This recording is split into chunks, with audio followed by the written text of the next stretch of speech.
Bu, Pak, kita ini makhluk pintar, nggak ada yang bodoh. Jangan percaya kalau ada yang mengatakan anak bapak, anak ibu bodoh. Jangan percaya.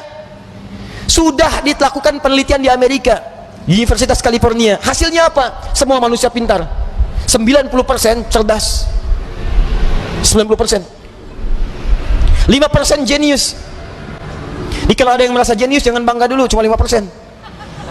Tuh. 5% lagi telat. Telat itu bukan bodoh, tapi karena pengaruh bagian-bagian tertentu di lingkungannya belum teroptimalkan dua potensi ini. Bahkan dia bisa memilih pengen cerdas atau pengen jenius. Einstein dulu disebut oleh guru sekolahnya dengan kalimat yang sangat kasar.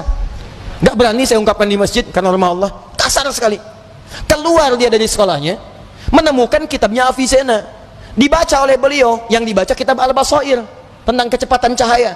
Bagaimana malaikat turun dari langit ke bumi bolak-balik dengan kecepatan cahaya, diciptakan dari cahaya, turun sekian, dihitung oleh Ibnu Sina, ditemukan oleh Einstein, dipelajari. Beliau memilih pindah dari yang disebut telat, pindah kepada ini yang jenius. Di barangkali anak bapak, anak ibu yang disebut telat macam-macam, mungkin Allah menitipkan sesuatu yang lebih hebat dibanding yang lainnya. Jangan percaya, nggak ada murid yang bodoh, yang ada guru yang kurang kreatif mengajar. Ingat, pintar itu adalah anugerah, bodoh itu pilihan. Maka itu kewajiban kita harus memaksimalkan pengetahuan ini. Kita ini makhluk cerdas, Pak. Di kewajiban kita itu menjaga kecerdasan sampai pulang. Ayo kepintaran kita tampilkan. Antum mau jadi apa aja yang baik-baik bisa. Ahli matematika bisa. Jangan percaya antum disebut telat, bisa. Fisika bisa, keluarkan, pelajari, pahami. Kimia bisa. Yang lainnya bisa. Dan yang paling hebat adalah kalau ingin dipercepat itu semua, ini yang rumusnya saya berikan pada hari ini. Bagaimana cepat memahami sesuatu, bagaimana cepat mengingat sesuatu, itu yang ditampilkan oleh Quran. Kalau Anda ingin mengeksplor potensi pengetahuan sampai jadi luar biasa, maka Allah mengajarkan cara-cara itu yang akan dibahas. Cuman masalahnya, waktu kita itu tinggal 5 menit lagi. Itu masalahnya. Padahal saya ingin kasih contoh nih. Ini teorinya, ini contohnya, ini prakteknya. Hasilnya jadi begini. Ibnu Sina, Al-Kindi, Al-Farabi, Al-Ghazali, Al-Battani, ya, Ibnu Battuta dan sebagainya, saya turunkan. 5 menit cukup insyaallah? Cukup, baik. Baik, ini saya nggak bahas dulu ya, karena waktunya terbatas ya. Nanti saya bahas di malam Jumat insyaallah Al-Quran Sunnah Solution. Saya simpan di sini. Baik. Silahkan Mas.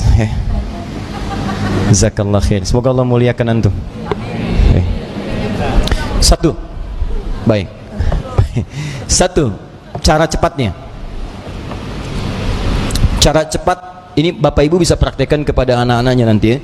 Kita harus yakini karena ini Allah yang menginformasikan. Jadi kita dikasih pengetahuan, kewajiban kita adalah memaksimalkan pengetahuan ini untuk mengoptimalkan fungsi kehidupan di dunia. Kita kan hidup di dunia butuh pengetahuan. Ya, bagaimana mengoptimalkannya? Ini saya percepat. Satu, yang standar dulu, standar. Quran surah Al-Alaq ayat yang pertama. Iqra bismi rabbikal ladzi khalaq.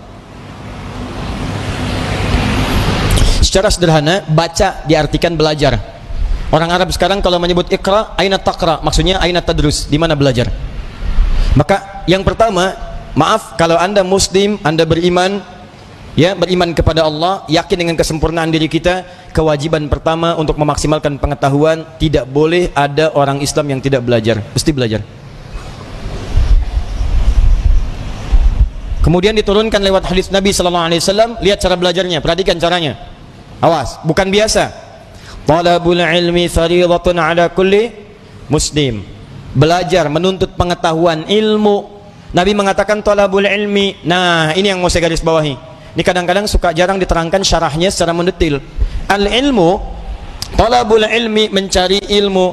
Apa artinya ilmu? Dalam istilah bahasa Arab, cuma ada dua pendekatan makna pada ilmu. Satu al-fahmu, kedua al-idrak. Al-ilmu huwa al-fahmu wal-idrak. Ini yang standar nih. Ilmu itu artinya paham, fahmu, paham. Yang kedua idrak, dijangkau dan dikuasai. Jadi kalau bapak, ibu, atau anaknya misalnya disekolahkan dimanapun, jangan cukupkan hanya hadir di sekolah saja. Jangan cukupkan ditempatkan dia duduk di dalam kelas, jangan. Itu bukan sifat muslim. Sifat muslim itu ketika belajar, cek kembali, paham nggak yang dipelajari, dikuasai nggak pengetahuannya. Jangan biarkan Anda datang cuma ke kampus, ke sekolah untuk duduk, apalagi duduk paling belakang, nggak mau nanya, terus pulang. Lihat, pelajari, pahami. Kenapa rumusnya begini? Kenapa fisika begini? Kenapa hukum gaya F1 sama dengan F2? Kenapa gaya ada tekanan F sama dengan berbanding lurus dengan P? Apa hukum Pascalnya? Kenapa bisa begini? Modifikasi lagi, keluarkan rumus cepatnya. Itu sifat muslim. Hadirkan dalam kehidupan. Ya, jadi apa yang Anda ingin pelajari, jangan cukupkan sampai dengan tahu, kita mesti paham. Apalagi yang dipelajari adalah ilmu-ilmu agama, maka berubah kalimatnya langsung dari fahmu jadi fiqhun, fikih. Fiqhun. Kalau Anda ingin berusaha sampai paham, maka diawali dengan tak di depannya, tak tambah tak. Kalau semangat Anda berlipat, ingin benar-benar paham, berlipat semangatnya, tambahkan tasydid sebelum huruf akhirnya, pakai qaf, tasydidkan. Maka dari fikih jadi tafaqqaha, ya tafaqqahu, tafaqquh. Muncul Quran surah ke-9 At-Taubah ayat ke-122, paling kiri sebelah bawah di mushaf. Tafaqquh. Falaula nafara min kulli firqatin minhum ta'ifatun liyatafaqahu fid din. Wa ma kana al-mu'minuna liyanfiru kaffah. Tidak semestinya semua orang beriman berjuang ke medan perang semua. Falaula nafara min kulli firqatin minhum ta'ifah. Mesti ada sekelompok orang yang berkonsentrasi di antara mereka, orang-orang beriman. Apa konsentrasinya? Liyatafaqahu fid din, untuk mendalami ad-din. Langsung menggunakan tafaqquh. Yang didalami apa? Ad-din. Apa itu ad-din? Islam. Tahu dari mana? Quran surah ketiga ayat ke-19. Inna ad-dina 'indallahil Islam. Apa itu Islam? Islam turunan-turunan dari amalan. Pokoknya ada 5. Di hadis Muslim, nomor hadis yang ke-8, riwayat Umar bin Khattab radhiyallahu taala anhu. Dari mulai syahadat, dari mulai salat, dari mulai zakat, dari mulai puasa sampai dengan haji. Kalau Anda ingin belajar salat, jangan cukupkan tahu cara takbir. Takbirnya begini ya, ucapkan Allahu Akbar sampai dengan salam. Pertanyaannya, Anda paham nggak yang dibaca? Jangan-jangan selama ini Anda sholat, Anda nggak ngerti yang dibaca. Ruku, Anda nggak ngerti yang dibaca. Sujud, Ibu tidak paham yang dibacakan. Duduk di antara dua sujud berdoa, tapi nggak ngerti doanya. Bagaimana bisa khusyuk dalam sholat? Bagaimana doa Anda bisa dikabulkan kalau Anda nggak ngerti yang dilakukan? Anda kerja urusan dunia saja, Anda sampai sekolah supaya paham, Pak. Ikut training, stadium general, macam-macam supaya paham pekerjaan. Begitu Anda kerja, terima gaji 10 juta, meninggal. Ini urusan akhirat abadi kita. Dibawa sampai ke akhirat, kita yakini itu. Masa urusan akhirat kita biasa-biasa aja? Tuh lihat Abu Bakar, sahabat Nabi, kurang apa lagi? Sahabat Nabi, dari awal, mertua Nabi, hidupnya dengan Nabi, hijrahnya mendampingi Nabi, wafatnya dikubur di samping Nabi. Saking pahamnya dengan sholat, takbir, Allahu Akbar, gemetaran tangannya. Ditanya kenapa?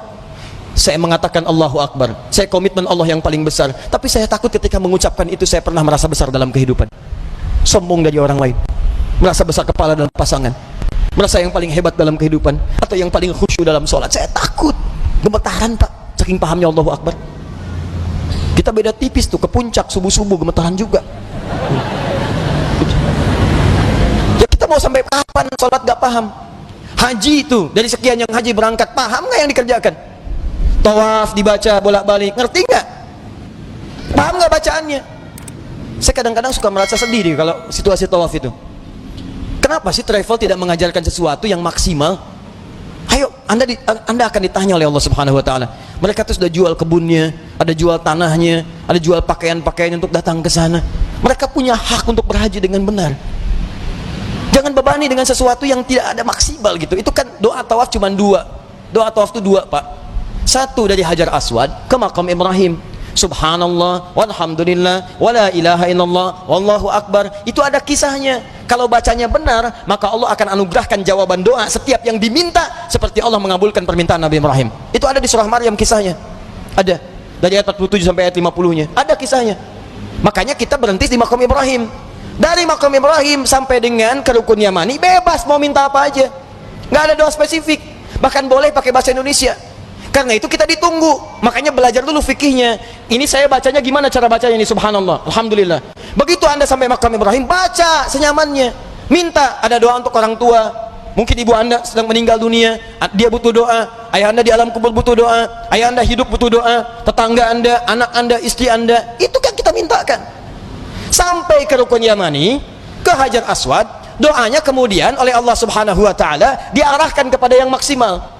Diseleksi lagi yang tadi, jangan-jangan minta tapi bukan kebutuhan, cuman keinginan, nggak ada maslahat, makanya diarahkan kepada yang manfaat dunia dan manfaat akhirat. Rabbana atina fid dunya hasanah wa fil akhirati hasanah wa qina adzabannar. Sampai situ. Jadi yang tadi anda minta itu benar nggak urusan dunianya? Jangan-jangan minta tapi nggak maslahat dunia, maka oleh Allah yang bagus dunianya diberikan, yang ada maslahat akhiratnya diberikan, yang kurang baik diganti dengan yang lebih baik. Begitu caranya. Dikasihan kadang muter sampai lupa berapa putaran yang sudah dilalui. Ya, ada kisah hebat nih, saya sambil menutup sedikit. Tapi ini tidak harus ditiru caranya, tapi bagus sebetulnya contoh untuk kita. Ada anak muda, Bu, datang ke Ka'bah. Dia belum nikah tuh, cari dodo sampai ke sana. Sampai di Multazam, dia berdoa. Benar, pakai bahasa dia ngerti. Coba mungkin caranya tidak harus seperti ini, ya. Ya Allah, hamba datang ke sini ya Allah untuk memohon kepadamu jodoh. Saya sudah berusaha sampai datang ke Ka'bah ini ya Allah, mohon kabulkan. Berikan saya jodoh yang terbaik ya Allah. Tiba-tiba di sampingnya datang perempuan tinggi, putih, hidung mancung, langsung ditunjuk. Kayak gini ya Allah, kayak gini. Si contoh. Tapi betul Bu, habis itu dia pulang, dia nikah, walaupun bukan dengan yang tadi. Dia nikah karena permintaan dia sesuai dengan apa yang dia butuhkan. Ya, kenapa kita nggak minta dengan bahasa kita? Ada yang lebih unik, datang dia ke situ, bawa catatan. Ya Allah, hamba datang kemari banyak hutang ya Allah. Engkau maha tahu dengan keadaan hamba, banyak hutangnya, tidak anda sebutkan. Engkau juga paham, tapi kalau tidak percaya, ini catatannya. Tempelin. Ada. Ya. Yang mau saya katakan adalah teman-teman sekalian, ini al-ilmu wal fahmu wal idrak. Anak pulang dari sekolah, datang ke rumah, cek lagi, nak tadi belajar apa? Dulu ibu kami begitu, pulang tadi belajar apa? Coba ajarkan lagi, seperti apa? Kenapa ketemu begini? Kenapa begitu? Maghrib semua TV berhenti, ayo datang semua mengaji.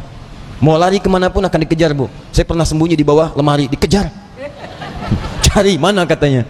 Cari, suruh menghadap. Kalau belum mengaji nggak bisa tenang. Ini kita kehilangan nilai-nilai itu. Jadi kita tuh mesti pintar Pak. Dulu orang begitu. Di ngajinya tuh jelas, begitu dibahas pengetahuan dikuasai dengan baik. Silahkan cek ulama-ulama dulu, penguasaannya itu total. Nah, tapi ada satu hal lagi. Jika anda kerjakan ini, maka anda akan mendapatkan percepatan pengetahuan dari Allah Subhanahu wa Ta'ala melampaui batas-batas pengetahuan biasa. Apakah kemudian tips yang diberikan oleh Al-Quran sebagai petunjuk itu, ini yang paling penting kita dapatkan. Tapi sayang, waktunya habis, kita harus berjumpa dengan kesempatan yang berikutnya.